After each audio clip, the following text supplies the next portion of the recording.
जितने भी स्टूडेंट हैं जिन्होंने CGPT, CGPPST और CGPPT का एग्ज़ाम दिया, आप लोगों का फर्स्ट राउंड का काउंसलिंग कंप्लीट हो गया है, सेकंड राउंड का काउंसलिंग भी कंप्लीट हो गया और फाइनली जो है थर्ड राउंड का काउंसलिंग भी कंप्लीट हो गया।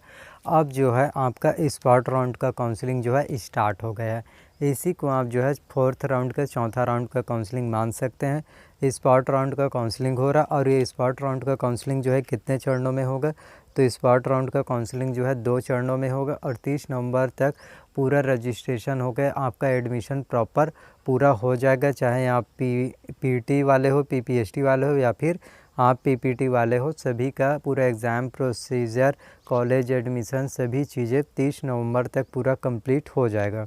और इस वीडियो में मैं आप सभी को बताऊंगा कि PT, PPST, PPT spot round counselling में किन लोगों का जो है सिलेक्शन होगा और स्पॉट राउंड काउंसलिंग में कितने चरणों में होगा और कितने सीटें खाली है स्पॉट राउंड के काउंसलिंग के लिए।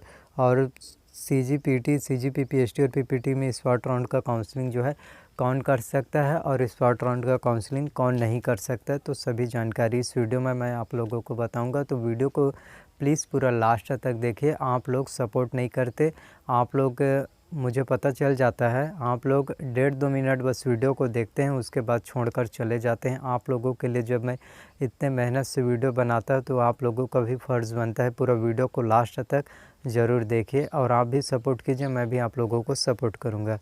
तो आपको बता दूँ कि स्पॉट राउंड का काउंसलिंग जो है 2 चरणों में होगा। और वहीं बात करें कि स्पॉट राउंड का काउंसलिंग में कौन जो है अप्लाई कर सकता है, तो स्पॉट राउंड के काउंसलिंग में आपने अगर किसी भी स्टूडेंट ने जो है CGPT, CGPPST और CGPPT में एग्ज़ाम फॉर्म फिल नहीं किया था और उन्होंने एग्ज़ाम नहीं दिया था, वो भी इसमें एग्ज़ाम दे सकते हैं, क्योंकि इसमें 12वीं के परसेंटेज के आधार पर जो है आपका सिलेक्शन होगा। और आप में से बहुत से स्टूडेंट ने कमेंट किया था, उनका कमेंट का रिप्लाई भी मैं कर देता हूँ और साथ ही मैं आपको बताऊंगा कि कितने कितने सीटें खाली है, फार्मेसी इंजीनियरिंग में कितने सीटें खाली है वो भी आपको मैं बताऊंगा। तो इस भाई साहब का क्वेश्चन है कि सर मैंने आज पीटी का डीवीसी करा लिया लेकिन मैं आईटीआई कर रहा हूँ रेगुलर से, तो क्या होगा। अब तो मैं आपको बता दूं कि 2 चीज़ें एक साथ रेगुलर नहीं होता। आप जो है इंजीनियरिंग भी करना चाहते हैं और आईटीआई करना चाहते हैं, चाहे किसी भी ट्रेड हो, कोपा हो, फिटर हो, इलेक्ट्रिशियन हो या फिर डीजल मैकेनिकल हो, किसी भी ट्रेड हो, आपने अगर डीवीसी करा लिया है तो मैं आपको बता दूं कि जैसे कि आपने डीवीसी करा लिया तो अगर कॉलेज आपको अलॉटमेंट होता है तो आपको जो है आईटीआई जो है छोड़ना पड़ेगा, या फिर आप आईटीआई ही करना चाहते हैं तो आपको पीटी जो है छोड़ना पड़ेगा, क्योंकि 2 रेगुलर एक साथ नहीं होता। तो ये आपके ऊपर है आपको क्या करना है। अंबर गुप्ता का क्वेश्चन है कि सर मैं पीपीटी का सब करा लिया हूँ, तो पता कैसे करें कि कौन सा कॉलेज मिलना है और कौन सा ब्रांच मिल रहा है। तो मैं आपको बता दूं कि स्पॉट राउंड का काउंसलिंग जो है 22 से 23 नवंबर को हुआ है और उसके बाद स्पॉट राउंड का काउंसलिंग का भी सीट अलॉटमेंट जो है आपका बचा है, सीट अलॉटमेंट होगा तभी तो आपको पता चलेगा। ओम प्रकाश साहब का क्वेश्चन है कि सर फोर्थ राउंड का काउंसलिंग आसाना या बाद में होगा, तो मैं आपको बता दूं कि फोर्थ राउंड का काउंसलिंग अब नहीं होगा। इस स्पॉट राउंड का काउंसलिंग जो है 2 चरणों में होगा, फर्स्ट चरण का और सेकेंड। तो फर्स्ट राउंड का काउंसलिंग जो है स्पॉट राउंड का वो तो कंप्लीट हो गया 22 और 23 नवंबर को। और दीपेंद्र रजक का क्वेश्चन है कि सर मेरा 12th में 89% है, मेरे को जीसी बिलासपुर मिलेगा क्या। तो जी भाई आपको मिलेगा, तो इससे पहले आपको यार जो है स्पॉट राउंड का काउंसलिंग आपको करा लेना है। और आपने हो सकता है कि आपने स्पॉट राउंड का काउंसलिंग नहीं करा है तो आप जो है करा लीजिए। मैं आपको आगे बताऊंगा कि स्पॉट राउंड का सेकंड राउंड का काउंसलिंग जो है कब से स्टार्ट होगा और आपको सीट आवंटन जो है कब होगा। आयुष का क्वेश्चन है कि पीपीएसटी के लिए कितना नंबर होना चाहिए। तो ऐसा कोई नहीं है कि इतना ही नंबर आपका होना चाहिए, आप जो है स्पॉट राउंड की काउंसलिंग कीजिए और अगर आपका परसेंटेज अच्छा रहता है तो आपको कॉलेज मिलेगा। नरेंद्र सिंह भारद्वाज का क्वेश्चन है कि सर पीपीएसटी का फोर्थ राउंड का डेट तो कल समझ, इनका क्वेश्चन है कि सीजीडीटी के वेबसाइट में अंडर मेंटेनेंस बता रहा है तो क्या करें। अब तो मैं आपको बता दूं कि जो है स्पॉट राउंड का काउंसलिंग जो है 22 से 23 नवंबर को हुआ। जैसे काउंसलिंग कंप्लीट हुआ उसके बाद जो है अंडर मेंटेनेंस वेबसाइट में दिखा रहा है, वो जो है जब सेकेंड राउंड का स्टार्ट होगा स्पॉट राउंड का उस समय वो वेबसाइट जो है प्रॉपर तरीके से वर्क करने लगेगा। तो इसमें आप जो है परेशान मत होइए। और अब मैं आपको बता देता हूँ कि कितने सीटों के लिए जो है स्पॉट राउंड का काउंसलिंग होगा। तो वहीं बात करें कि स्पॉट राउंड के काउंसलिंग के लिए, तो बीई के लिए जो है बैचलर ऑफ इंजीनियरिंग के लिए जो है 7045 सीटें जो है खाली है। तो 7045 सीटों के लिए जो है आपका स्पॉट राउंड का काउंसलिंग होगा। और वहीं डिप्लोमा इंजीनियरिंग की बात करें तो डिप्लोमा इंजीनियरिंग के लिए जो है 5548 सीटें जो है आपका खाली है। और बी फार्मेसी के लिए 662 सीटें जो है आपका खाली है। और डी फार्मेसी के लिए 247 सीटें जो है आपका खाली है।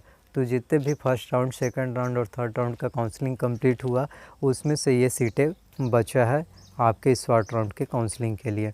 और ऐसा है कि अगर फर्स्ट राउंड का जो स्पॉट राउंड का काउंसलिंग हुआ है उसमें अगर कुछ सीटें अगर बच जाता है तो सेकेंड राउंड का तो होगा ही। तो आप जो भी स्टूडेंट अगर बी फार्म करना चाहते हैं, डी फार्म करना चाहते हो, उस आधार पर आप जो है अप्लाई कर सकते हैं। मैं आपको एक बार बता दूं कि बी फार्म का कोर्स जो है 4 साल का रहता है, डी फार्म का कोर्स जो है 2 साल का रहता है। 2 साल के कोर्स में आप जो है मेडिकल शॉप ओपन कर सकते हैं। और यदि आप बी फार्मेसी करते हैं तो आपके पास एक डिग्री होगा और उसमें आप CGPSC, UPSC और किसी भी आप एग्ज़ाम में पार्टिसिपेट कर सकते हैं। और उसके बाद आप जो है M.Pharm कर सकते हैं, MBA कर सकते हैं, PhD कर सकते हैं। तो बी फार्म में बहुत ज़्यादा जॉब अपॉर्चुनिटीज़ रहता है। डी फार्म में आप सिर्फ मेडिकल शॉप ही स्टार्ट कर सकते हैं। तो स्पॉट राउंड के काउंसलिंग के लिए जो है इतने सीटों के लिए जो है आपका स्पॉट राउंड का काउंसलिंग होगा। तो मैं आगे आपको बताता हूँ कि स्पॉट राउंड का काउंसलिंग जो है कैसे होता है और आपको कैसे करना है स्पॉट राउंड का काउंसलिंग, जिससे आपका सिलेक्शन हो जाए और किस आधार पर जो है आपका सिलेक्शन होगा। और सेकंड राउंड का स्पॉट राउंड का काउंसलिंग जो है कब होगा। तो स्पॉट राउंड के काउंसलिंग की बात करें तो जैसे कि मैंने आपको बताया था कि PET PPST परीक्षाओं में शामिल नहीं हो पाने वाले स्टूडेंट भी स्पॉट राउंड की काउंसलिंग कर सकते हैं। तो आपने अगर PET PPST का एग्ज़ाम नहीं दिया है, PT का एग्ज़ाम नहीं दिया है, तो परेशान होने की कोई बात नहीं है। आप जो है इसमें स्पॉट राउंड के काउंसलिंग में आप जो है काउंसलिंग कर सकते हैं। और आपके 12वीं के आधार पर जो है आप जो है इंजीनियरिंग में और फार्मेसी में जो है आप एडमिशन ले सकते हैं, प्रवेश ले सकते हैं। तो स्पॉट राउंड का काउंसलिंग जो फर्स्ट चरण था वो है 22 से 23 नवंबर को जो है आपका कंप्लीट हो गया। और आज जो है 24 नवंबर है। ऑनलाइन पंजीयन और आपको साथ में आपको DVC करा लेना है। तो जो भी स्टूडेंट ने 22-23 नवंबर को प्रथम चरण में स्पॉट राउंड का काउंसलिंग किया है, वो अपना DVC भी साथ में अगर आपने कराया है तो सीट आवंटन जो है आज 24 नवंबर है, 24 नवंबर को आपका सीट आवंटन हो जाएगा। और 25 नवंबर को आपको कॉलेज में एडमिशन लेना है। जिन भी स्टूडेंट को अगर सीट आवंटन होता है वो जो है एडमिशन ले सकते हैं। वही बात करें दूसरे चरण की काउंसलिंग की, तो सेकेंड राउंड के काउंसलिंग आपका 26 और 27 नवंबर को आपका स्पॉट राउंड का सेकेंड राउंड का होगा। और 28 नवंबर को आपका मेरिट सूची जो है जारी होगा। और 29 और 30 नवंबर को आपको जो है कॉलेज में एडमिशन लेना है। आपको जैसे कि CGDT के वेबसाइट में जाकर अपना डिटेल भरना है। आपके पास यूज़र ID पासवर्ड होगा तो आप उसी से क्रिएट कर सकते हैं या फिर नया अकाउंट बना सकते हैं। उसके बाद आप अच्छे से फॉर्म फिल कीजिए।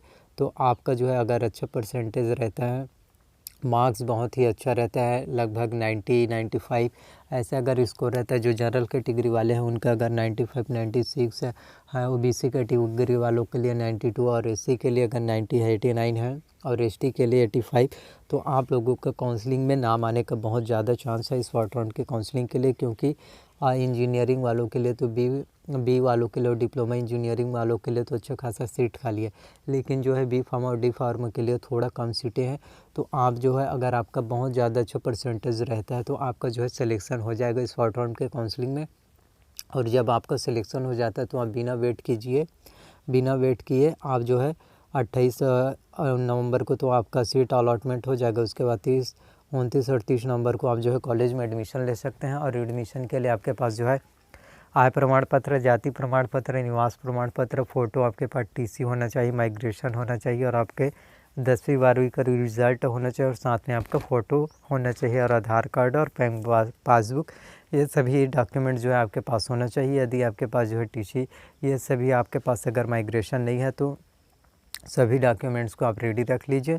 और आपने जब DVC कराया तो आपको डॉक्यूमेंट वेरिफिकेशन में भी ये सभी चीज़ें दिखाना होता है। सेकंड राउंड के स्पॉट राउंड के काउंसलिंग में होगा तो ये सभी चीज़ों की आपकी ज़रूरत होगा। और 29 से 30 नवंबर को जो है आपको कॉलेज में एडमिशन लेना है। तो अगर आपका पास अगर कोई जो डॉक्यूमेंट्स आपके पास नहीं रहता तो आपके एडमिशन प्रोसेस में आपको थोड़ा दिक्कत का सामना करना पड़ सकता है। आपके परेशानी ना हो इसलिए आप जो है आपके पास जो भी डॉक्यूमेंट्स नहीं है उन डॉक्यूमेंट्स को आप जो है बनवा लीजिए, या फिर आप सभी डॉक्यूमेंट्स को रेडी करके रख लीजिए और इस डेट को आप जो है याद कर लीजिए कि इस फर्स्ट राउंड का सेकेंड राउंड का जो है 26 और 27 नवंबर को आपका जो है इस फर्स्ट राउंड का काउंसलिंग होगा। अगर वीडियो आपको अच्छा लगा तो प्लीज़ वीडियो को लाइक कर देना, चैनल को सब्सक्राइब कर देना और साथ में बेल नोटिफिकेशन को भी ऑन कर देना, ताकि जब भी मैं वीडियो अपलोड करूँ तो उसकी जानकारी सबसे पहले आप लोगों तक पहुंच सके। और अभी तक आपने मुझे इंस्टाग्राम पर फॉलो नहीं किया तो आप मुझे इंस्टाग्राम पर भी फॉलो कर सकते हैं। इंस्टाग्राम का लिंक डिस्क्रिप्शन में दिया है, आप मुझे इंस्टाग्राम पर मैसेज कर सकते हैं और अपने जो भी डाउट्स है वो डाउट जो है क्लियर कर सकते हैं। तो प्लीज़ आप अपना सपोर्ट बनाए रखिए और तो मिलते हैं नेक्स्ट वीडियो में। So thank you.